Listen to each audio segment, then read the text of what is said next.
My name is Noah Fleischacker. I'm the executive director of Tight-Lipped.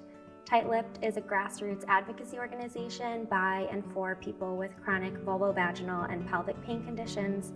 We fight for people with these conditions to be diagnosed correctly, treated effectively, and given compassionate care. Most OBGYNs across the country do not receive comprehensive education on vulvovaginal and pelvic pain conditions, and this results in patients being dismissed, not taken seriously, and really struggling to find the care that they need. Nobody was listening, and I kind of reached this breaking point.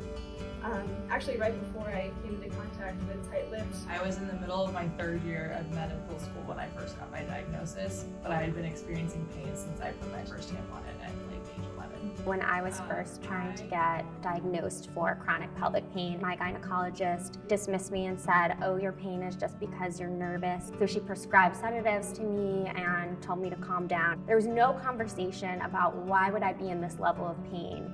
Every single day at Tight-Lipped, I get messages from patients all across the country.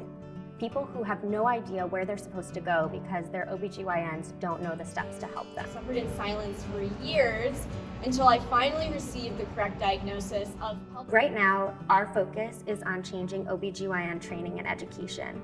We've had enormous success in collaborating between patients and OBGYN residents. I recognized really early how dire this field is and how appreciative patients are when it comes to pelvic pain, and I am on a mission to help treat patients with pelvic floor dysfunction. We've seen this in the history of how breast cancer patients, AIDS activists, and people who have had all sorts of different disorders and diseases have come together to fight for better care from the healthcare system. It also eventually, because it's an inflammatory disease, can turn into cancer.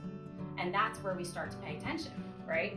But trust me, you don't want it to get to that point. And if you know about it and you have access to these things, it can be basically avoided.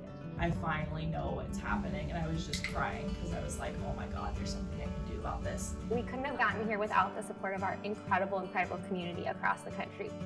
Thank you so much for continuing to support us and for getting involved in our campaign.